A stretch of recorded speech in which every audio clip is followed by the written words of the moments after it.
tarde. Meu nome é Laís e eu vim falar sobre as minhas invenções de moda, que eu gosto de compartilhar minhas invenções de moda. E hoje a invenção de moda do dia é impressão 3D, software livre e trabalho em equipe, como isso me motivou a continuar nesse caminho que eu estou aí. E hoje vocês estão me conhecendo. Eu faço ciência da computação na UF, já sou patrimônio, então assim, não pergunta quanto tempo. Eu faço parte do KDE, que é uma das maiores comunidades de software livre do mundo. Tento inventar moda com impressão 3D, né? Fui participante do Google Summer of Code, que é um programa da Google super foda para quem está na universidade. Tem uma palestra sobre isso, só convidar. Sou estagiária na Globo desde janeiro, tentando não fazer as coisas explodirem com Python. E gosto muito de Dr. Who. Então, parte 1, como me mover com impressão 3D? Isso vai ser uma parte compartilhando um pouquinho da experiência das minhas aventuras e como tudo mudou, né? Nessa coisa louca que a gente chama de vida. Alguns anos atrás, em 2015, eu tinha ido para Campus Party, foi minha primeira Campus Party. E assim, eu não fui, a zoeira veio depois. Porque aquele ano eu fui só para assistir palestra e eu tinha ido sozinha, tinha ido com a galera da faculdade, então assim. Eu voltei de lá querendo trazer aquilo para a minha universidade, que eu sou da UF de Rio das Ostras. Hoje eu estou em Niterói, mas até antes estava lá em Rio das Ostras. Aí, eu voltei para casa, porra, eu vi um monte de coisa foda lá. Como que eu faço para trazer isso para cá? Porque a gente vê, depois de um tempo, você vê que só a faculdade não é o bastante. Você tem que se envolver com alguma coisa para ver o que está acontecendo. Senão, quando você chegar no mercado, você meio que vai se ferrar, porque você não sabe o que está rolando no mundo. Aí essa invenção de moda, logo depois eu vim no FreeSol em Niterói, que é o Festival Latino-Americano de Instalação de Software Livre. É um nome chato, grande para uma coisa simples. E eu conheci uma galera em Niterói que meio que entrou na ideia de irem para Rio das Ostras palestrarem para mim. Uma das pessoas que eu conheci ofereceu para mim, para um colega meu na época, a ideia de a gente desenvolver um software para impressão 3D. Porque o que ele usava não era bom o suficiente rodando no Linux. É um software que é feito em C#, que rodava em cima do Mono e crashava e fazia algumas coisas. Às vezes ele resolvia um bug para o Linux e o programa parava de funcionar no Windows e é uma farofa. Era um software livre e fechado pode alguns anos, então ninguém consegue mais falar mal muita coisa. Na época, quando me receberam esse convite, eu pensei assim, pô, acho que eu não quero. Porque eu não acreditava que eu tinha habilidade para fazer aquele negócio, desenvolver aquele software, tinha que fazer uma parada de 3D, controle, computação serial, não sei o quê. Aí o meu colega, não, a gente faz, a gente consegue. Aí tá, beleza, vamos fazer. E nisso a gente começou a programar, na época eu só sabia C, a única coisa que eu vi na faculdade na época era C. Tinha visto um Java, mas, né, o quê? Aí eu comecei com C++, beleza. O que eu tenho de interface gráfica para C++? GTK e Qt. Quem conhece esses nomes? Quem conhece Qt? Só porque você falou, não, mas eu tava vendo o negócio da QtCon, a Stone tá patrocinando e vai mandar um cara pra falar de Qt lá. Eu descobri que a Stone usa Qt por causa da palestra só, não sabia. Aí, pra quem usa Linux acaba conhecendo um pouco dos dois, porque GTK é Linome e Qt é KDE, Plasma, o nome da interface gráfica. Quem aqui conhece Linux direitinho e usa? Então o resto todo mundo Windows, que triste a vida de vocês. Eu recomendo realmente mudar. A gente aceita todo mundo do jeito que vocês são, contanto Mas assim, quando você começa a se envolver com Linux, não sei o que e tal, você tem esses dois principais ambientes gráficos, que é o Gnome, que é com o GTK, e o Plasma, que é do KDE, com o Qt. Tipo, depois que eu tinha dado umas olhadas no GTK e tal, meio que eu vi que era sofrência demais, eu não queria, fui pro Qt, que é mais bonitinho. Depois eu posso mostrar alguma coisa se vocês quiserem. Aí eu comecei a programar com Qt e tal, tipo, orientação a objeto no meu código eu não tinha, eu fazia as funções, tipo, eu fiz uma classe Deus, mas assim, o programa no fim das contas foi funcionando. Tava dando lá que na verdade foi uma divisão de trabalho, que foi parte do problema também. Eu não descobri que tava apagando a tela. Foi uma parte do trabalho que tive, que foi na época assim, o meu colega ele ficou cuidando da comunicação serial e eu da interface. Eu usando Qt e ele usando C. Ele não queria de jeito algum usar nenhum framework para abstrair nada. Óbvio que depois depois, mais pra frente, um problema que a gente teve foi que, por exemplo, queria um porte para o Windows. Ele fez um programa em C de comunicação serial tratando o Linux. Então ele ia ter que reescrever todo o código dele para poder aceitar o Windows, sendo que se ele usasse o Qt, isso não teria problema. Que o Qt abstrai, ele é um framework C++, eles usam como slogan deles o One Framework to Rule Them All. Uma aplicação Qt, agora virou para ela roda sem você trocar uma linha de código, dependendo da aplicação também, você compila ela para Linux, Windows, Mac, iOS e Android em um clique. Então, assim você tem muita dor de cabeça. Aí o projeto foi sendo desenvolvido e tudo mais, a gente levou isso na época de 2015, estourou uma greve, então a gente teve tempo, viemos para Niterói, onde tinha impressora para a gente acessar e tudo mais, e fomos desenvolvendo. Nessa brincadeira toda, eu ainda por ingenuidade eu não me metia muito, porque eu tinha esse meu colega, mas esse terceiro, que era o cara de Niterói, que pediu a gente para ajudar. Eu não me envolvia muito e meio que eu ia muito na onda deles, por ser ingênua, mesmo achando algumas coisas erradas, mas eu não batia de frente com eles. Vivendo e aprendendo. Para isso a gente parou na Latinoé, em 2015, para apresentar o projeto lá. E por incrível que pareça, a parada meio que explodiu na hora da apresentação. Para variar, já era esperado. O que aconteceu é o seguinte, as impressoras 3D elas têm um firmware, que é o que faz o controle dela. A gente tem um firmware que é chamado Repetier, que ele é código aberto. Enquanto a impressora está em idle, ele fica mandando wait, tipo, a cada um segundo, tipo, wait. E aí a gente pegou uma impressora 3D que tinha um Repetier como firmware, mas que tinha sido adaptado, onde esse idle de wait foi removido. O meu colega tinha feito uma função para poder tratar as coisas, onde ele ficava esperando wait. Obviamente, na hora de desconectar a impressora, ficou em loop infinito. Aí, ok, vamos superar isso, não sei o quê. A gente voltou da Latinoé, fomos conversando.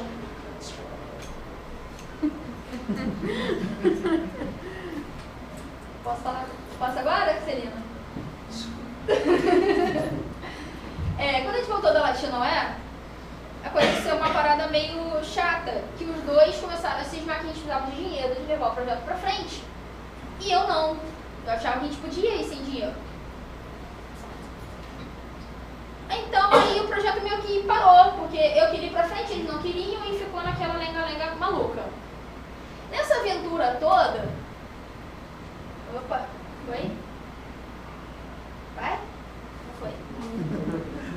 Deveria funcionar. Nessa aventura toda, foi onde eu me envolvi com o software livre. Quando eu estava na Latinoé, tem algumas coisas da sua vida que é simplesmente coincidência. Eu já programava em Qt, usava a documentação e ia no fórum internacional do Qt para pedir ajuda. No segundo dia da Latinoé, eu acho, eu fui o primeiro, eu entrei no ônibus de palestrantes para voltar pro hotel, sentei assim do lado de uma pessoa e falei, porra, eu não acho o programador Qt no Brasil. Para morder minha língua, tinham 4 programadores especialistas em Qt do meu lado, que eram do KDE. Aí o cara virou assim, como é que não sei o que, e aí a gente começou a conversar, ele olhou meu código, falou que tava um lixo, não sei o que, Aí a gente, tipo, voltamos pro hotel e ficamos conversando, trocando ideia, chegou no dia seguinte, e falou, vocês não querem botar seu projeto dentro do KDE, não? Aí eu, pô, maneiro. Depois de umas tretas, uns problemas lá, umas picuinhas, não sei o que, a gente levou o projeto pra dentro do KDE. Em 2 meses eu meio que reescrevi tudo, botando orientado objeto, quebrando coisa em classe, não sei o que, programando melhor, porque esse cara que eu conheci, que hoje é um dos meus amigos do Tomás, ficou me enchendo a paciência. Então eu fui aprendendo a programar melhor. Mas como os outros dois ficaram enrolando, querendo dinheiro, não sei o que lá, a gente acabou deixando isso quieto. A gente levou pro KDE, eu ficava pressionando eles pra gente fazer alguma coisa e não rolava. Até que chegou num ponto que eu já estava muito puta com a história toda, eu tinha ido pro TDC São Paulo apresentar o projeto, antes dele mudar. E apresentei, a galera adorou, mas não tinha nada pronto pra dar pra eles. Eu vendi uma coisa que eu não tinha, acreditando que a galera ia começar a ter responsabilidade pra gente adiantar o projeto. Isso já foi no meio do ano passado. Então eu fiquei muito puta com essas porra toda e já tinha, pra quem no KDE a gente usa muito Wiki. Então já tinha entrado um americano e mais um brasileiro no Wiki que pedindo pra ver se conseguia contribuir, não sei o que lá. Com isso eu acabei acabei metendo o pé, abandonei os dois e criei um novo projeto. Lá na frente eu falo mais um pouquinho dele. E desde então, hoje eu contribuo com o KDE. O Summer of Code que eu fiz ano passado foi em cima do Umbrella, que é um editor de UML do KDE. E hoje eu faço o Atelier, que é o novo software para impressão 3D. E a gente tem umas coisinhas ainda que eu falo. Então aí é quando eu me envolvi com o software livre, que hoje eu faço arte aí do KDE e fico inventando moda. E a parte 3 dessa palestra foi um trabalho em equipe, que vocês podem ver pela minha historinha que não teve nenhum com o time 1. Era meio que independente, cada um por si. O meu trabalho era totalmente separado do meu colega. E depois aí tem um exemplo. Quando eu fui me envolvendo mais com comunidade, que eu fui conhecendo mais a galera e tudo mais, eu vi que trabalho em equipe é realmente uma coisa que eu não tinha naquilo. E uma coisa que assim, realmente abriu meus olhos para isso, foi um artigo dessa empresa. Ah não, pera, dá depois. E uma coisa assim que depois eu discuti, não sei se foi no Python Rio da vida e algumas coisas do tipo, que na escola a gente é ensinado a competir um com o outro. A gente já é treinado para ser individualista na escola. A gente tem que ser melhor que o outro, tem que tirar nota mais alta que o outro, sendo que o único objetivo que todo mundo tem ali é passar. E uma coisa que assim que eu vi anotado, eu pego o ônibus todo dia para vir de Niterói para Jardim Botânico para trabalhar. O primeiro instinto que as pessoas têm quando entram no ônibus é sentar sozinha, ninguém sentando do lado do outro. E sendo que sozinho a gente não sobrevive, né? Aí quando a gente chega numa empresa ou algo do tipo, o que a gente precisa? Na vida, trabalho em equipe. E aí nisso vem o artigo dessa empresa, quem aqui conhece a ThoughtWorks, né? É uma empresa de consultoria de software, tem 5 escritórios no Brasil, uma empresa maneira pra caramba, e esse artigo do que é feito um time, que foi feito no ano passado, mais ou menos, e eu gostei muito da dinâmica do exemplo que o cara pegou, e aqui eu vou mostrar alguns pedacinhos, mas a ThoughtWorks, ela tem esses 3 pilares da empresa, que eles levam tudo, e advogar apaixonadamente a favor da justiça social e econômica é uma coisa que eles levam muito a sério. Só um contextozinho da empresa para vocês entenderem um pouco como que ela funciona, como que eles levam a empresa. E eles têm muito isso de trabalho em equipe, da galera trocar ideia, compartilhar o que eles sabem. Então, é só um pouquinho do contexto da empresa. Eles fazem, atrás deles também, tem muito ágil, eles usam ágil para tudo. Então, eles têm muito artigo, muito material excelente para quem quiser dar uma pesquisada e estudar mais um pouquinho. Ai, eu fiquei nervosa. Aí, voltamos ao texto. Esse é um fragmento que eu tirei do texto, que nós costumamos pensar que o que diferencia grupos e times é a presença de um objetivo compartilhado que guia as ações das pessoas. Mas se várias pessoas reúnem em busca de um mesmo objetivo, elas formam um time. Que um dos exemplos que o cara dá, por exemplo, você tem um grupo numa empresa de farmácia que você tem os seus representantes comerciais. Por mais que eles tenham o mesmo objetivo de vender, eles têm o objetivo de ganhar meta. Então, aquilo ali é um grupo, não é um time, porque eu quero ganhar mais meta que você. Quero bater a meta maior para ganhar mais dinheiro que você. Na verdade, aí você tem um time de futebol, todo mundo tem que jogar junto em o objetivo de fazer o gol e ganhar o jogo. É mais ou menos o exemplo que ele usa lá. E uma coisa que eu destaquei, que é essa interdependência, que é o grande segredo de um time. O que torna que um time interdependente são as relações interpessoais que existem dentro dele. A referência vai estar aqui, depois eu jogo lá no grupo para quem quiser ler. Só jogar no Google vocês acham esse artigo, que eles fazem um estudo de caso, e eu achei realmente interessante. E meio que me acordou na época, quando eu li, que eu realmente não estava num time. Que as pessoas foram pro lado deles, teve mais um monte de coisa aí que não é o caso, e realmente quem se fudeu no fim fui eu. Até o momento que eu resolvi sair do projeto, e hoje tem umas coisas aí. Aí que eu não lembro nem mais o que eu botei, eu fiz esse já que eu não lembro. Senão eu fico falando, eu perco o fio da meada. Então, como que essa farofa toda me ajudou? Pra quem aqui